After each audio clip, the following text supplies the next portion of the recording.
Assalamu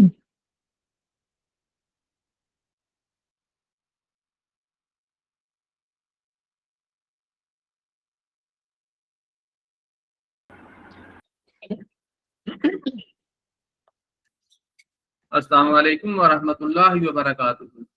I am Muhammad Umar, General Manager of Tawakkal Group, and it is my pleasure to welcome you all once again to our 100 Days Shrimp Farming Training Program. This training initiative continues to provide a bridge between international aquaculture expertise and the growing shrimp farming community in Pakistan. Each session adds new value, enhancing our knowledge, improving our technical capacity, and guiding us toward sustainable aquaculture practices that can compete at global level. Before we begin, let us start by seeking the blessings and guidance of Allah Almighty. I will now recite a few verses from the Holy Quran. أعوذ بالله من الشيطان الرجيم بسم الله الرحمن الرحيم قل هو الله أحد الله الصمد لم يلد ولم يولد ولم يكن له كفوا أحد صدق الله العظيم.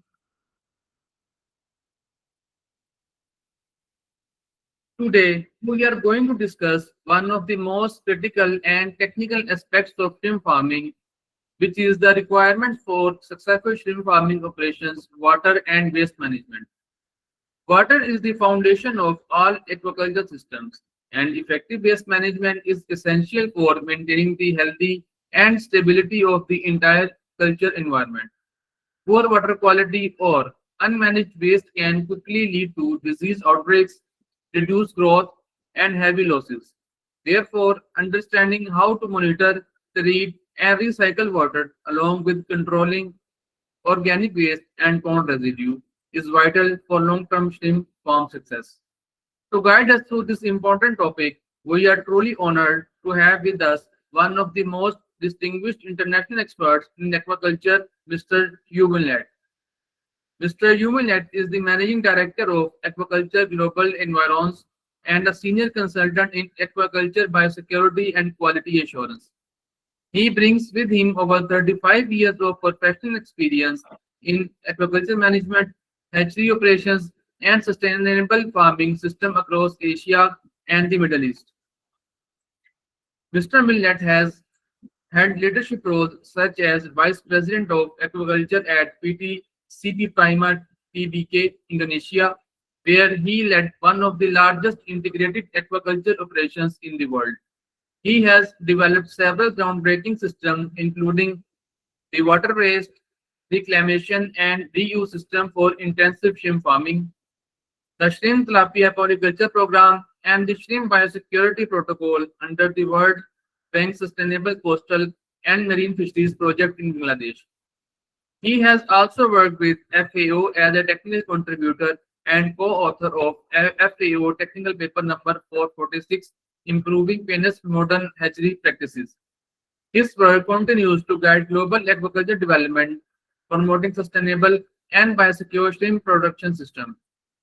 So now, without any further delay, let's warmly welcome Mr. WInn, MD of Aquaculture Global Environs Cooperative Limited, to begin today's session on requirements for successful shrimp farming operation, water and waste management. Welcome, sir. Thank you.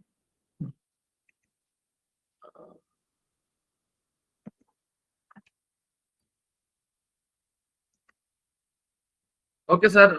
Now I am sharing your presentation. Yes. The uploading icon is not really active right now. My computer. I'm presenting from my computer. Is it okay? Yes, sir. We are listening you. Yeah, but I cannot upload from my computer. Oh, okay. Now I will try now.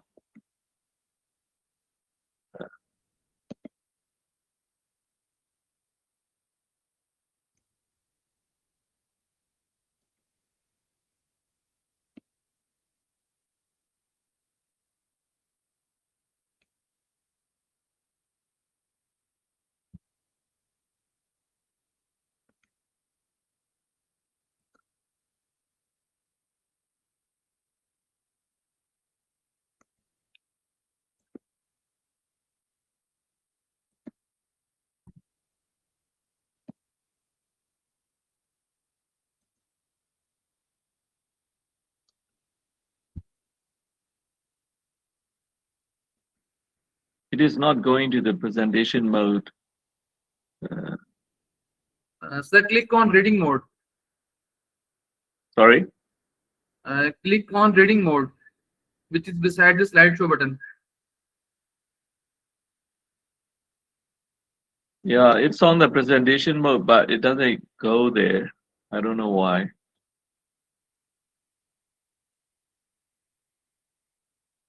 Let me try again. Okay, sir. Okay. Have you seen it? Okay. No, sir, Can you it is see that? not on presentation mode. Sorry. It is not on Can presentation mode. can you see the file? Can you see the presentation? Hello. Ye- Can you see the Yes, sir, presentation? we can see. Okay, we'll start right now. Okay.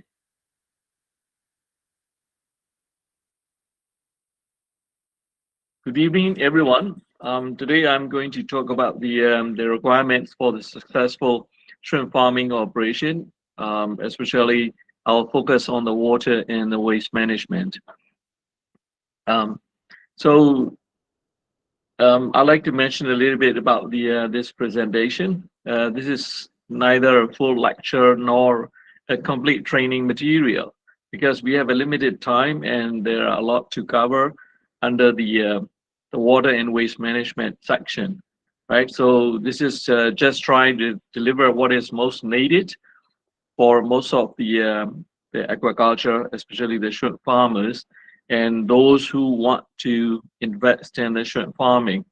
So mainly, I'm trying to present something that most important things that are usually missed out in the shrimp culture, and the other is uh, the, the information that are not usually available in the print or the published information or the print media, right? So in this case, and then we've got, I will start with the requirement for the successful shrimp farming. It is, I'm just briefly describe about, with this holistic vision. Then after that, and we go on the zoning, why we need the zoning and so on. Then after that, we go to the site selection and farming design, infrastructure, and so on. Then we go to the missing points that usually it doesn't cover in the most the published information, right? Then we can go to the water and waste management, but it's mostly the basic things. I'm not going to go into the very detail about this because we have a very limited in the time. So this actually, if we go for the training, we'll have to have a week or more of the time to present for the water and waste management. Okay. Now these are the requirements for the successful shrimp farming. The first is uh, the aquaculture zone. So there must be a designated aquaculture zone. It has to be there. This is I want to emphasize because the Pakistan is going to start. It's in a very early stage of the shrimp farming development. So I don't like Pakistan to have the similar problems faced by the other shrimp farming countries, right? So then I will explain about how the zoning is important. And another one is a suitable site that we need to have it, and for either um, the pond, the suitable pond design and a suitable farming design. And the other requirement is a suitable infrastructure. So we would say, depend on the production, the planning, production targets, and so on, then we'll have to have appropriate infrastructure, which is suitable for the target and the plan, right? And also, there must be a good water quality and availability. So most people missed out the availability, but only focus on the good water quality. but the availability of the good water quality is very important because it's not always available all the time or in sufficient quantity or sufficient volume, right? And of course, everyone knows it about the good quality of seed and feeds and the appropriate technology as well as the better management practices. Now, Excuse me, sir. can you um, can you hear clearly? Excuse me, sir. Yes. Sir, Is it your slides okay? are not moving. Sorry, Your slides are not moving. not moving. Oh, Yes, here sir. is moving here. It's moving in my place. It's already in slide 4. You are still in the first one. Yes, first one. Let me see if I do like this. How about Yes. this? Now it is on fourth. Now it is fourth. Yes, sir. It is fourth slide. Aquaculture zoning, right? Yes, sir. Uh-huh. Aquaculture only. Okay, so how about this? Go back to this. Can you see this one? Number 3? Yes, sir. Requirements for a successful shrimp farming. Right. Okay. Right. So this is already explained, but uh, I think everybody here clearly, right? So I just go back to the aquaculture zoning, right? And put on the mode. So the first step is for a new shrimp culture development or the country or the nation, right? Is to have a zoning. So for especially for the primary stakeholder, that's mean the investor, the farmers, you know, the authorities and things. And so we need to know why it is necessary. So I'll tell you in a very briefly about the failure in the shrimp farmings because of unavailability or improper zoning in many countries, many shrimp growing countries, right? For example, about 80,000 hectare abandoned shrimp farm. This is in Java, Indonesia, and 40,000 hectare in Thailand, right? It was, I mean, like this is an old report though. So to avoid the farming failure, then we need to have a zoning, right? So appropriate zoning is necessary. Then it has to be, like in this case, if you don't have a proper, uh, I mean, like setup or things not yet organized for this thing, maybe we can just go with the collaboration among the primary stakeholders and authorities, right? So we'll go, and I think I'll go to next one because it's quite short of time. So this is I want to emphasize why zoning is necessary because of the avoid to we want to avoid to the failure, right? So why we want to avoid the failure and what are the failures? Like I mentioned, there are tens of thousands of abandoned shrimp farmings. So this what I want to explain is why they are abandoned, right? Because of the unsustainable practices or maybe the crowdness in this farming area or the pollution or the diseases and things because it's all are coming from the unplanned and inappropriate management, right? So this you can see here. Can you see that this slide number 7, right? This is a disastrous outcome of the shrimp farming development, right? This is an Excuse example me, in sir. Thailand. Can you see that? Sir, we are on fourth slide. If you are comfortable, can I share your slides? Ah, you are on the 4th slide. Oh my God, this one. Yes, sir. Oh, I don't know why the in the presentation mode it doesn't move. Okay, this is about the 80,000 abandoned shrimp farm, right? In Indonesia, Java alone, and the 40,000 in the Thailand that I just mentioned. And this is how we can make it the zoning, right? Why it is failed, right? First, uh, so people are more interested in doing in the shrimp farming after they have seen the success in the shrimp farming. They see the profit. So a lot of people want to go into the business, right? Can you see the slides? If I just put it in that way, can you see that? How about Yes, this? sir. Slide number 2. Uh,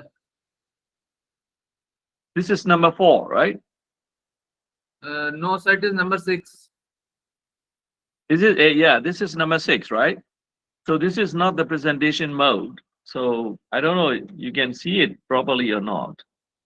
Can you? Sir, if you are comfortable, can I share your slides? From your side? Yes, sir. My side. Sure, you can share it, but I'm not so sure it will come out appropriate or not from yours. Okay, sir. Because I I am did not sharing your send you the slides. PowerPoint. I sent you the PDF. Can you send it from the Yes, sir. I can you am share trying from to the share my PDF? presentation. Yes, sir. Just wait. I am opening your slides. Okay. So you can share from the PDF, right?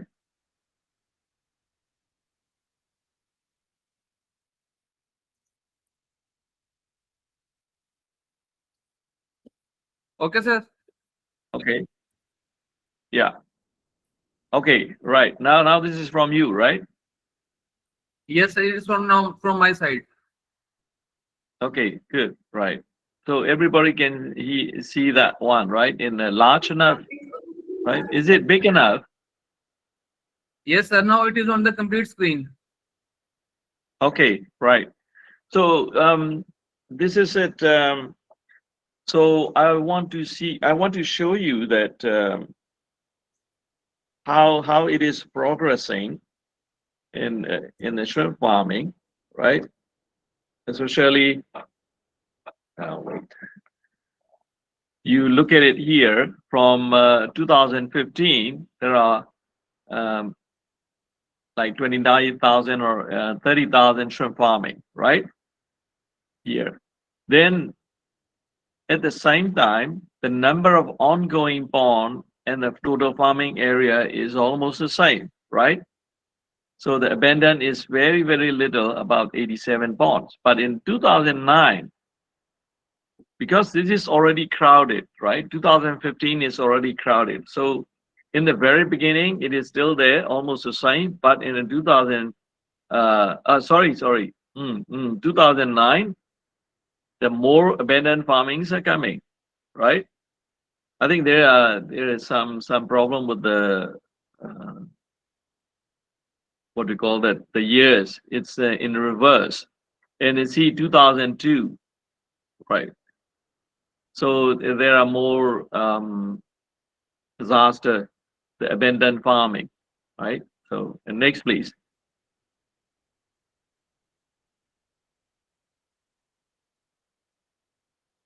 So I just want to mention like briefly how what should be there if you are going to make in a very quick way for the zoning.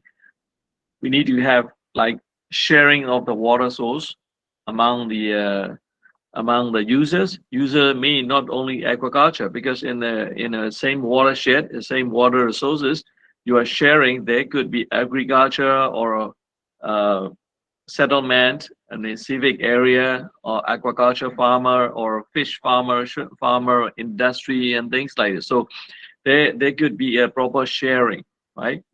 And another thing is defining the area for the shrimp agriculture. So considering the carrying capacity of the area, limitation of the production volumes, these are all, this is the main features in uh, the shrimp culture zoning, right? Another thing is not only making a zoning, then there could be effective control of the pollution of the shrimp and other industries, right? It's not the pollution from the civic area or industry or agriculture affecting to the shrimp farming, and vice versa, not the pollution from the shrimp farming going to those industries as well, right? And another point that should be included in the zoning is continuous monitoring. So this is quite important to monitor all the inputs and outcomes, which mean all the inputs mean the stocking and what is the production volume coming out, what's the pollution loads coming out, right? These are all have to be, and what are the diseases and things. This all has to be monitored. So these are the points that has to be, I mean, like main point that has to be covered in the zoning and for the time being, right? But when you don't have time or when you are going to go for the shrimp farming development immediately, so these are the quick things. So another point is the cluster approach. Cluster approach in this sense is everyone in the cluster is agreed to those principles, right, that I mentioned, the full principle here, full points, it has to be agreed. And if somebody is breaking the agreement or the principle, there should be a penalty and so on, right? So these are uh, usually come in the cluster approach, right? They have to form the clusters with the agreed principle. The farmers composed of the agreeing farmers, right? Then they can make the cluster and to make proper zoning, and they can manage as well. Next, please.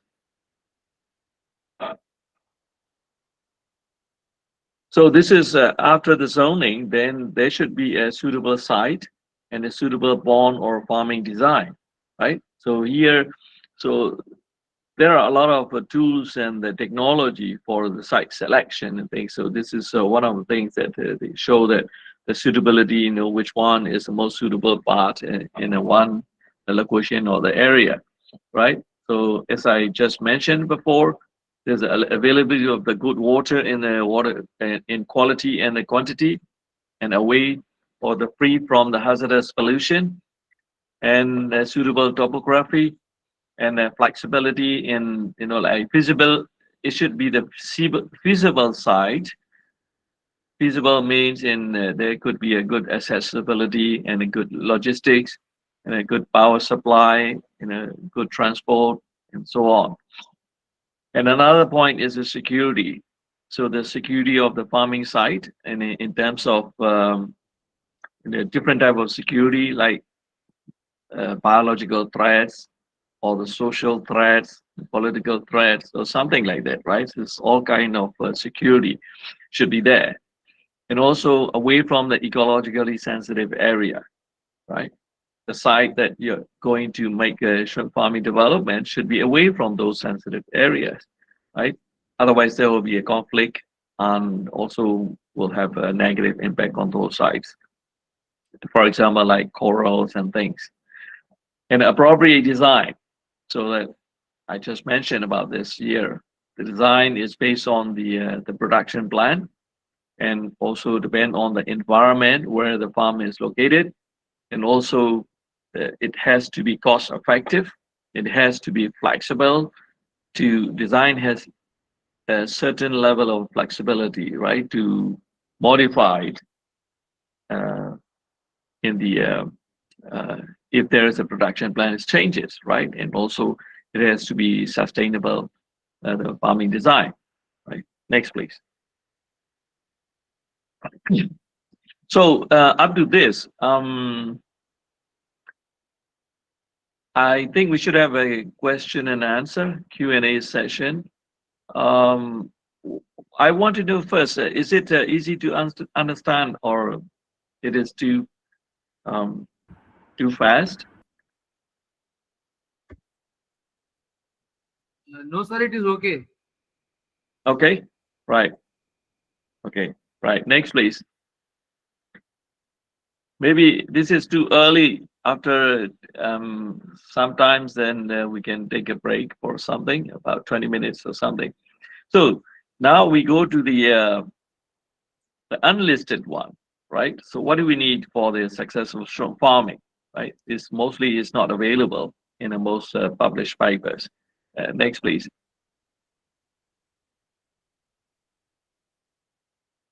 So the first thing is a critical thinking. Missed out at the most of the shrimp farming basics, right? So first, it is about the biology of the culture species. Here, in this case, is the shrimp.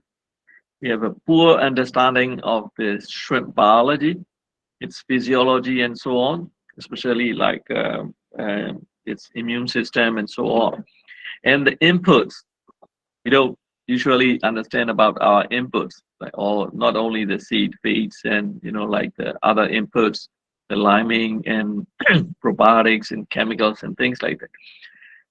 And another thing we missed out is the tolerance level and the minutes and the limits, right? I'm thinking about the critical thinking about those points, right? There are limits. There are input qualities, there are biology things, but we need to have a critical thinking in those listed items, right? I think everyone knows about what is critical thinking, right?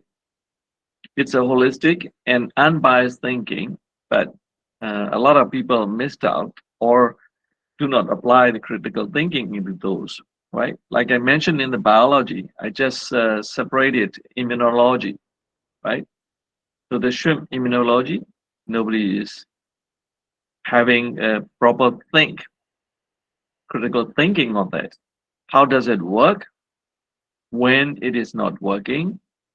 What are the requirements for the shrimp immunology to be working effectively and so on? So these are the critical thinking about these points, right? And also the management objectives and the limitations of the technology and the equipment. You don't know. A lot of people don't know. So I will mention a little bit more about these in the later slides, right? I have included what are the management objectives that we have missed out and without the critical thinking and so on, right? And also the limitation of the technologies. Next slide, please. Next.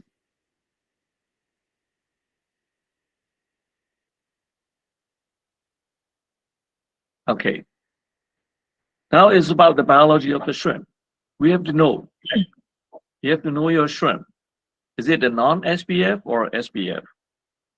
If it is SPF shrimp, what specific pathogens are free? There are many specific pathogens, right? So maybe only two are free. Some may be five, some may be seven, right? So we have to know which pathogens are free in your SPF seed, your PL. Without knowing that, you're just going to use it. I think it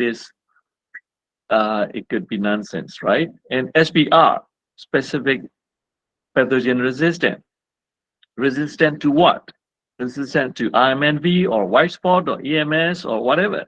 We have to know that if you don't have certain disease, this pathogen not available in your environment, and you are using that specific resistant, and that specific disease is not there, why do you need that, right? This kind of thing. And some are a normal growth line. So what is it to normal growth line, right? First growth line. Why do you need the first growth line?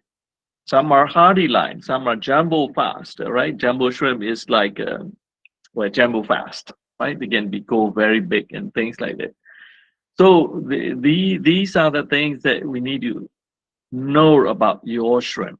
And once you know, and then you can properly prepare, right? And also we need to have, like for example, if it is an SPF, so what are the parents? What's the origin coming from? What's the proof of your SPF? Right? Is it really SPF? And what are the limitations? Like for example, you have a SPF or SPR. What's the SPR? Once it is going onto the specific pathogen resistant, and it may slow down the growth rate. The same thing when you have a fast growth line, then they are energy using more for the growth. And when there are some pathogen threat and things like that, then they will be the first to go down. They will be infected, right? So these are the limitations of each line or each kind of those PLs, right? So you have to know what is your requirement, and you have to be prepared based on your requirement. Not everything is suitable to your requirement, right? Next, please. So another point is analyzing the technology that we missed out mostly in the shrimp farming. We have many technology, a lot of technology now is coming up, right? People claiming this and that and things like that. Then you have to know, what does it do? What this technology do? How it is function? What are the advantages? What are the disadvantages of this technology? A lot of people promoting their technology, claiming how good they are, but they don't talk about the disadvantage. They don't talk about the weaknesses of the technology. Every technology, more or less, there are weaknesses and disadvantages that we have to know. Without knowing that, you cannot manage well. We cannot use that technology properly or to the most use, right? And usability and reliability. Is it really usable? Now, this is high tech, but can be used or not, right? Not everybody can use that high tech, right? And reliability, how reliable it is all the time, or there are some conditions that cannot be reliable, that you have to know. What's the durability? Does it durable, this equipment, this technology? How far it has been tested? That you have to know.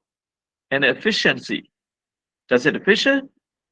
This technology or this equipment, does it give you efficiency and accuracy? A lot of innovations in aquaculture as well, like in other places, right? Either in the medicine or something, like in the disease management or water management and things like water treatment technology, how far it is accurate, that you have to know. What's the accuracy, right? And another important point is cost effectiveness. Does that technology, or does that machine give you a very cost effective um, properties, right? Is it probably sometimes it's too expensive, so you cannot use it? It is not effective. You use it only once, then you just leave it idle once in a while. But sometimes even once, it is very useful, and it is a deciding factor for the whole crops. And then you have to use it, right? For example, so you have to look at weigh in all the cost, whether it is effective or not, right? And another point is the last but not least is easy to use. There are many technologies effective sometimes, but they need knowledge and very high skill. Without that, you cannot use. For example, what do you call it? Now a lot been using with the probiotics, right? And biofloc system. I will explain you about this, right? Easy to use means it's like a handphone. It's a user friendly. Then it is easy to use, right? Even though it is expensive, it is highly function, you know, but at the same time, it is user friendly, easy to use. So it is very effective machine, right? So that we have to know your technology. Next, please.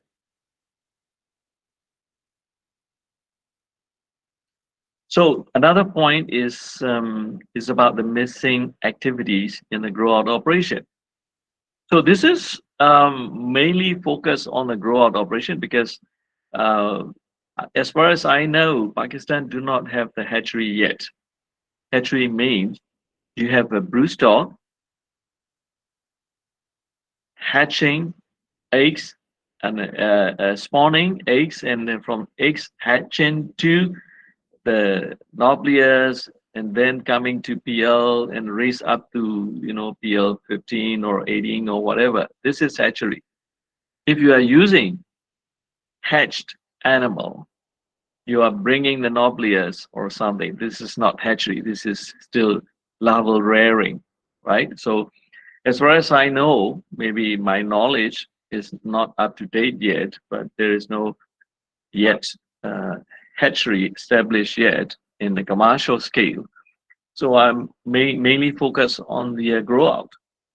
So this is most missing activities in the grow out operation. It's a monitoring of the source water quality and adjust the treatment process and the chemical doses. A lot of people use treatment, water treatment, when it's pumped into the pond or to the reservoir, but they rarely monitor effectively or periodically or as needed. They have to be monitored. Without the monitored water quality, how you gonna adjust the treatment process or the doses, right? You don't know what is it, what is the alkalinity, why you have to add the line, or you don't need to add the line. Do you need to add the chlorine, or you don't need it? So it's all depend on the source water quality. And another missing point is the PL backwater. Many farmers check the PL in the under the microscope or PCR test or with the microscope or like a stress test and so on. But a lot of people missed out to check the PL backwater. You need to check that water, everything, right? And the PL source, what is that PL source? People don't know. And you need to keep the quarantine of the PL. Even you don't, if you can do all, you have to have a sample of the PL, keep in the very pristine water, it's 100% treated water, and then keep it for, growing. You just give them a feed and they control the water quality and they keep it for 2 weeks. See, those PLs you bringing in from your local hatchery or from abroad are free from disease, right? This is in the quarantine facility. If there is a disease coming up, that means it's not from your environment. It's coming from outside. It's coming from an imported origin. So that you have to have it. Another point is the verification that people usually missed out, right? After water treatment, or is about the equipment function, or the output of the water treatment, or whatever. The analysis result, who I think 90% of the people do not verify their results or their equipment function.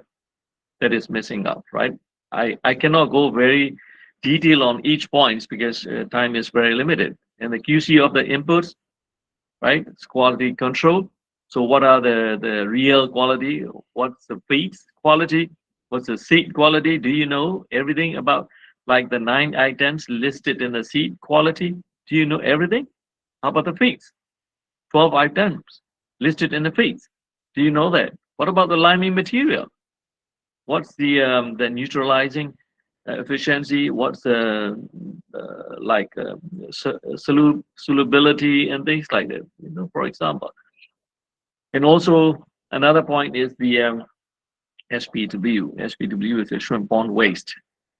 SPW management. We'll talk later on in the later part of this presentation.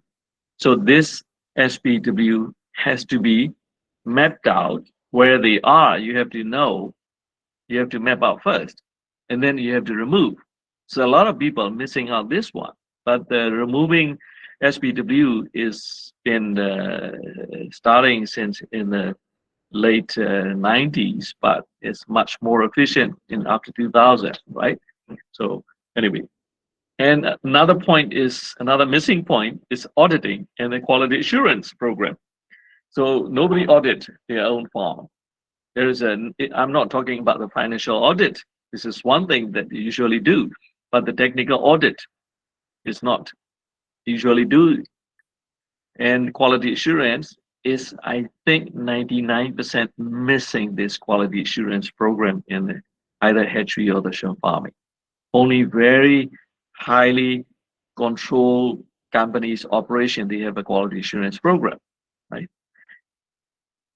Another point, second last, is the wastewater quality and the pathogenic systems. You just drain the water when there's a water exchange or when there is a harvest. They just drain the water. They never know. They never look at whether the water, the affluence, has pathogens or not, and what type of pathogen that we need to know. Right? I'll tell you later on in the waste management section. And another one is an alarm system. Alarm on what? Alarm on the power supply, or alarm on the dew level, or alarm on the water pumping, or water level, or something like that. There are various alarm systems, right? So these are the missing points. And next, please. Next slide. Yeah. Then I talk about the sustainable shrimp farming infrastructure, SSFI, in the very beginning, in the slide number 2 or 3, right?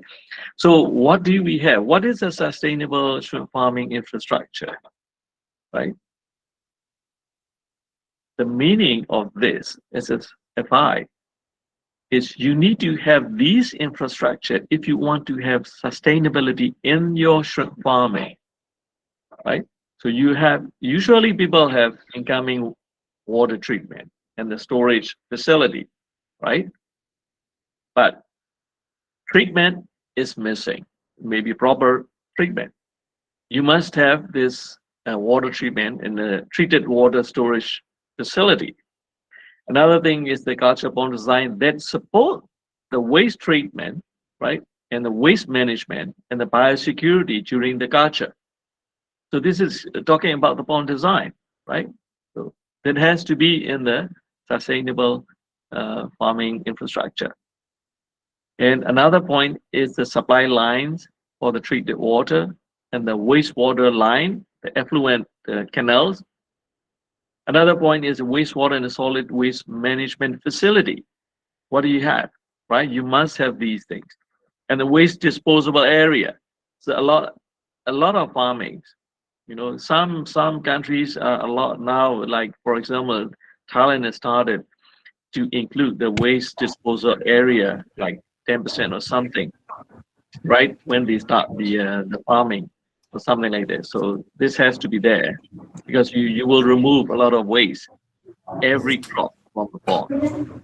And another point is the facility area, including the laboratory, right? You must have a laboratory. Without the laboratory, you cannot do anything, right? You cannot check your quality of the seed, feed, and the water, and so on, right? And the pathogen.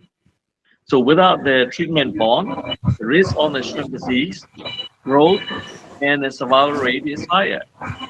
Without the wastewater treatment, the self-pollution effect will get to your farm and it will not be sustainable for all, right? Next, please. Next, please. Yeah, we are we are almost coming into 1 hour, but we are still in the slide 17. How are we gonna go? Sir, no problem. You can take more time. Okay, right. I think it seems like it's going to be 2 hours or something. Even I'm going very quickly. So this is an intensive grow-out culture process with QC/QA. I just mentioned about the missing QA, right? Quality assurance program in the previous slide, right? So this is how it works, right? During the bomb preparation, maybe uh, someone else is already, Mr. Ipong might have already mentioned, Mrs. Turuni also mentioned about the quality assurance, because Mrs. Tunir was in the quality assurance. So they have already explained this one probably, so I'm not going to uh, explain too much about this. So the point is, everything after each section. For example, after the pond preparation, you must have quality assurance, right? So QC check. If it is passed, then you go on to water preparation. And then when the water preparation is passed, then you can go for stocking. Then after stocking, then you got the grow up operation process with all these things. And then when it is passed, then you finally you achieve the target and then check the shrimp again, right? Whether this is quality shrimp or things, right? If it is passed, then go to the harvest, right? So this is about the quality assurance program for each phase of the grow out culture, right? Yeah. Next, please. Next slide. Yeah. So now this is the justification. What if? Um, what if there is no treatment pond? What if there is no wastewater treatment pond, right? Or system.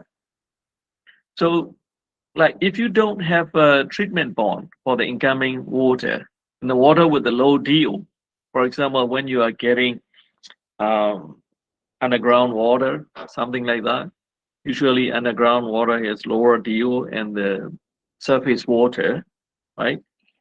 And some water could be high BOD if it is coming through the civic area or whatever in the low waste loading area. There could be some in the estuary or sometimes in their turbulent water. There could be high turbidity or low or high alkalinity. You know, the pathogens can be there, right? So if you don't know these, if you don't have the treatment bond, you cannot treat it those. So there is a risk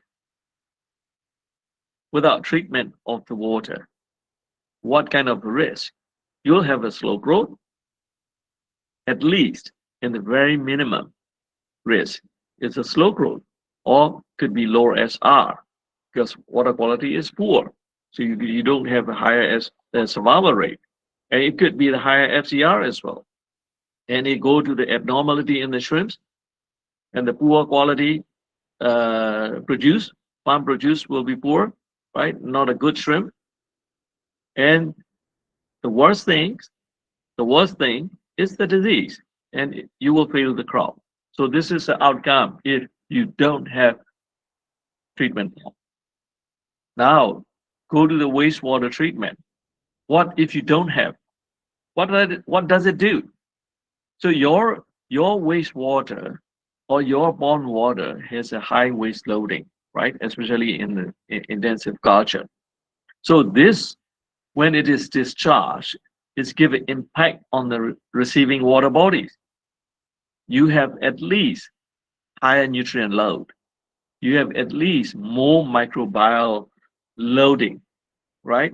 So this will affect to your receiving environment. And you also probably you have a pathogen. Pathogen means it can harm, right? It's the microbes or the organism that can give you the harmful effect to the receiving organism or receiving environment or receiving water body, right? So it may not be harmful in your pond, but that organisms, when it is discharged into the environment, it could be harmful also. Who knows? Unless you have measured or you have monitored or you have investigated, right? So without the wastewater treatment, this will be the impact. Another point is the self pollution effect. What kind of effect? So a lot of, like I mentioned previously, when there is a lot of farming in one particular area, which is we call crowded farming, right? Crowdedness. So when you have a crowded farming area, then you have the first thing is high nutrient loading. So it's the pollution, right? Nutrient pollution is very high. Another point will be the pathogen pollution, right? The water will be polluted with the pathogen. So that get into the water source and it get into the other farms, right? So it will be contaminated to the other water source as well, right? So this is not sustainable for all parties, right? It is not good for you and not good for others as well. I'll give you the justification about this later on. Next, please. So poor quality seed, right? So this is still in the what we don't know, right? Or what we don't do in the grow up. So this is the poor quality seed is one major cause of the failure in the farming, right? Sometimes the PL may be clean, but poor genetic or poor breeds, it won't give you the good survival or good growth or good production. Sometimes the strong PL with the parasitic infestation, then it is not good after you stop. You got some problem. PL infected with the pathogen agents. So I'm telling you here, infected with pathogenic agents. Infected means they carrying, they just started infected, but it not come up into the fully blown disease, right? So they are still infected. So you don't know. You don't find some of the morphological sign of the disease because it's not coming as a disease, right? So the PL may carry. Another point. Is another the one of the important one that most people missed out is a gill is not fully developed. So I mentioned here, this is the picture of the gill, microscopic picture.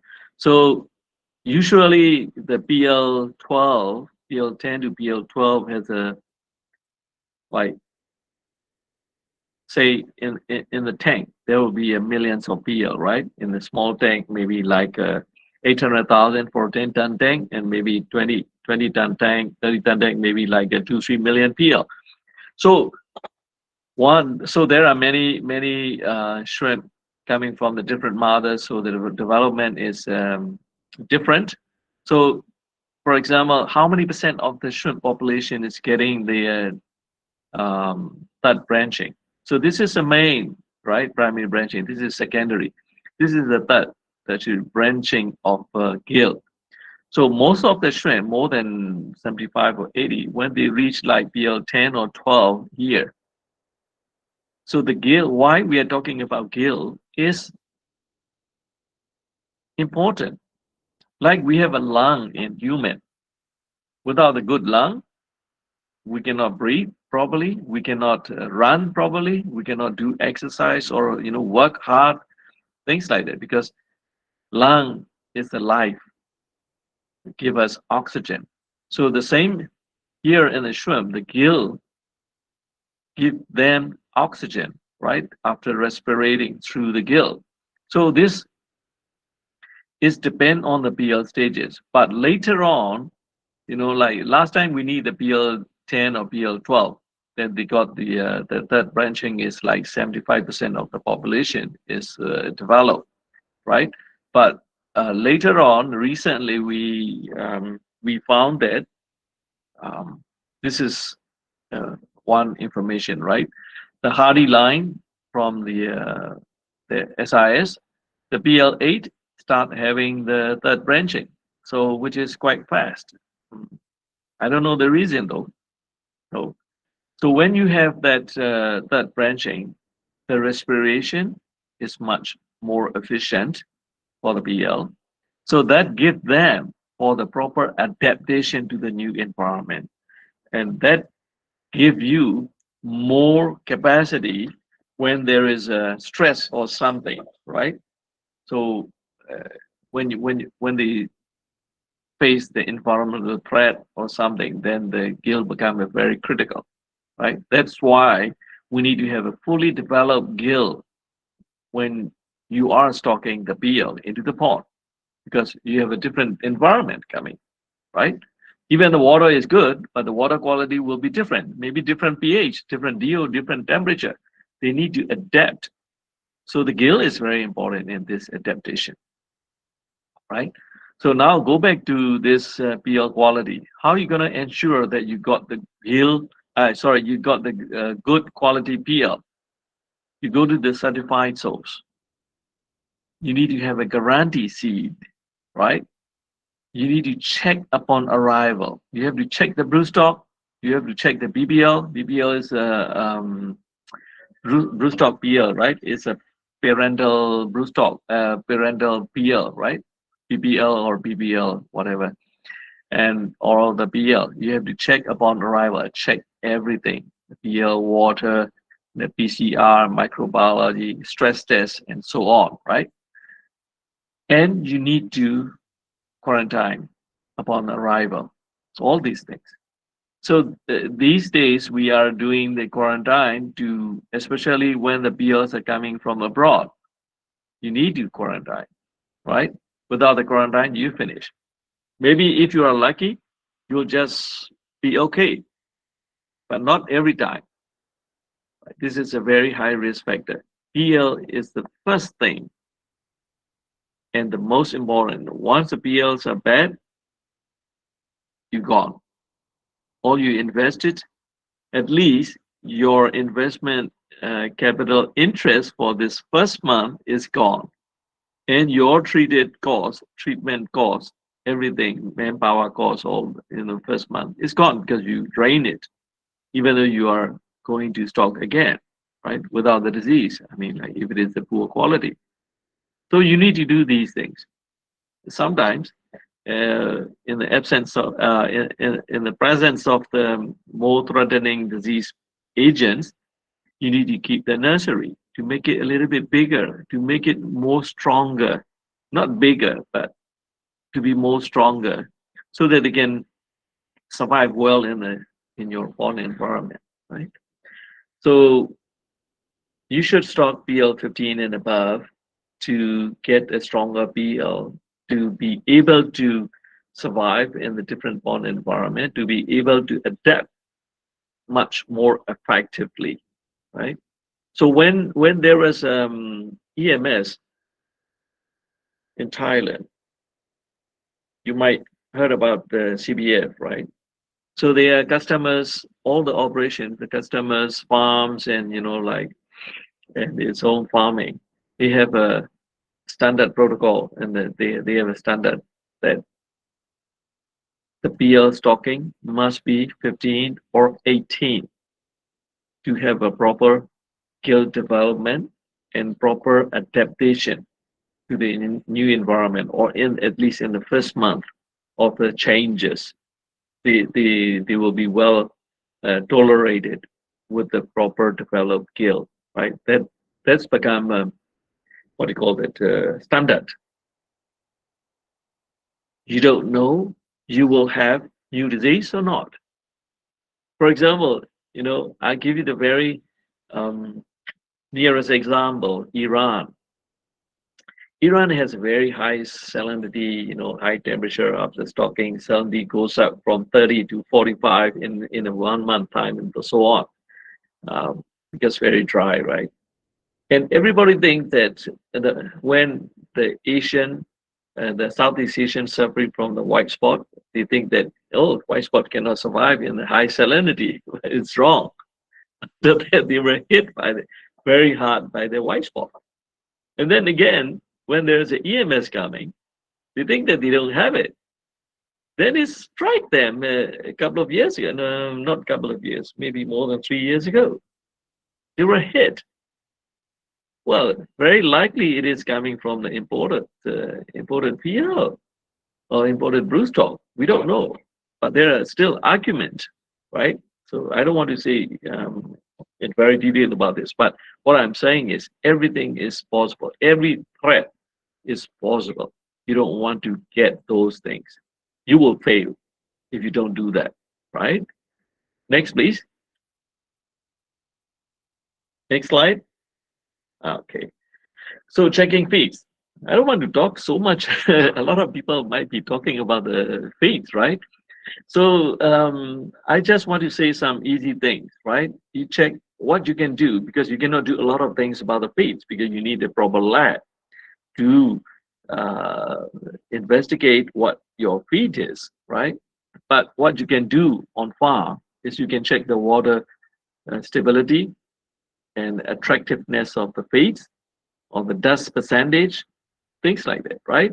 So how are you going to do that, right? You just keep put the feet in the, like the beaker with the water and things, that you see how much it is soaking and whether it is deformed or things like that. I think other people has might have already mentioned that. I will just try to skip this one, right? But the attractiveness, um, you can test it in a small aquarium, right? So if it is attractive, then shrimp will come to the feed, right? Because they have a sensor to the attractant, right? But the attractant will gone in like 30 minutes, something. Sometimes in 15, 20 minutes, it's most of the attractant is gone. It's leached out into the water. So that's what we knew, right? But I don't know how long it will last right now. I'm not the feed expert, so I don't know. But they cannot put, you should understand, they cannot put a lot of fragments, right? It is expensive. The dust, you need to keep it down, right? Usually about the 3 to 8 is depend on handling and the storage. So the dust don't give you the feeds for your shrimp, but it does mean that it's still a feeds, but it is a powder form, right? So it's usually fertilized into the water. So the main point here, people want to add a lot of things to your feed. Add with the probiotics, add with some feed additives, add with this, that, vitamin, blah, blah, blah. If the feed quality is good, you don't need anything. Just remember that. You don't need any additives. Don't combine with anything. If somebody claim that this is a good feed, no need. Complete feed has everything in it. Next, please. If you have to add something to your feed, that means this feed is not good. Right? That's very simple, right? This is a critical thinking, right? Out of box thinking, right? Now it is the best part, right? The laboratory is all you need.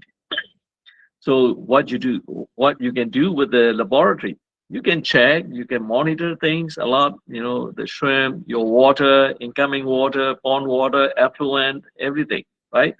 And you can make sure things, right? Before you do something or while you're doing it, right? So you can, before applying the chemical, you can check it out, right? And then you can check it out inputs, you can check, any receiving things, whatever inputs, right?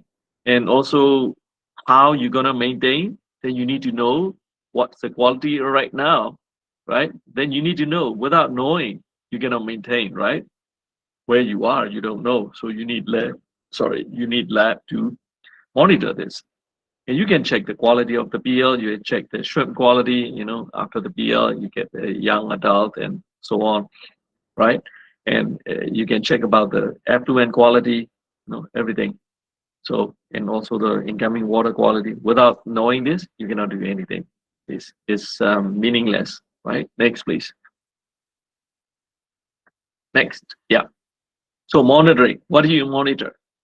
Usually, yes, a lot of people monitor DO, temperature, pH, salinity. That's it, right? So first, you need to monitor the incoming water quality, right? Incoming is the water source, right? You just pump into the pond, the reservoir or the treatment pond. Without knowing, you are a blind man. Why do you need you will miss out all the function, the objectives, right? So that's why you need to know first. So you monitor the water. After treating, what is it? You need to monitor. And the pond water, you need to monitor every day. You need to day and night. Every later on, I will explain more how, why, when you need to monitor, right? And you need to monitor the shrimp. You need to monitor the plankton. A lot of people missed out the plankton. Whether there's a good plankton or bad plankton growing in the ponds, you need to know. And what are the other organisms you need to know. Other shells coming, other snails coming, gastropods, whatever, or aquatic weeds. What is it growing in the pond, right? And what is the farm produce, which means your products. You can check with the laboratory about the pond inputs, every input and the waste. You can check with the laboratory. That's why you need to have your laboratory. And if you cannot have it, the complete laboratory, this is how I'm saying cluster approach. Maybe 4 or 5 farmers, 10 farmers, you combine each other, set up the good laboratory, share the resources, right? And monitor everything among your farms. Thank you. Next slide. So, is there anything up to this? You want to ask anything before going to the next session? Yes, sir. Everything is all right. Mm-hmm.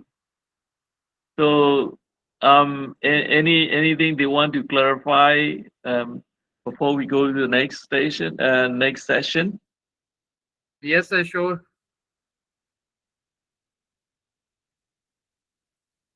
Anyone want to clarify something in the past, the one I have spoken? Any participant who want to ask something from sir, your mic and cameras are open. Please feel free to ask a question from sir. Where in the I don't think I can read all. Maybe someone can just choose some of the major question and then raise here. How about that? It can save time. Yes, sir. You can go further. Or anyone need the break? You want to take a break? Sir, is it possible we can conduct further session by tomorrow? Sure. Right. This is what I was asking because if you can get another day, it's much better because I'm afraid is more than 1 hour is too Sir, much for participants. sir, if you are comfortable, then can you make further session by tomorrow? Yeah, sure. We have a 3 session left. Now we only finished 2 session, right? Okay. Okay, sir.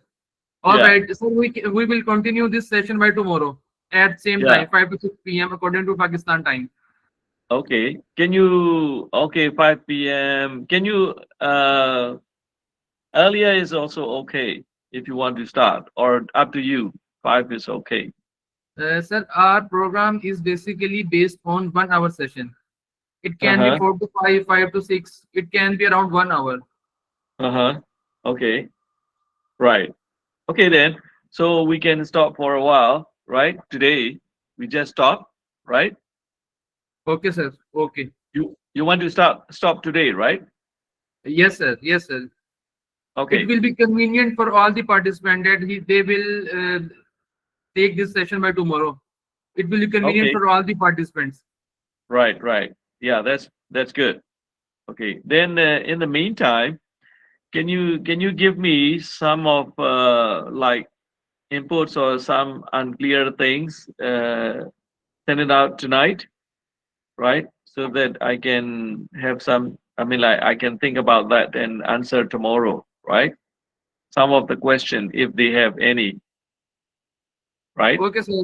Okay, sir. At the end of session, we will conduct a question answer session. Then every Okay. participant will freely ask question from you. Okay. Right. Okay then. Yeah. Thank you. Right. Okay. Okay, Yeah. thank you, sir. Inshallah, we Yeah. will see you by tomorrow. Tomorrow. Okay. Tomorrow 5. Okay. 5 See to you then. 6 p.m. sir. Same time. Yeah. Okay. Thank you. Yeah. Bye Okay, bye. okay, sir. Thank you. Thank you. Yeah.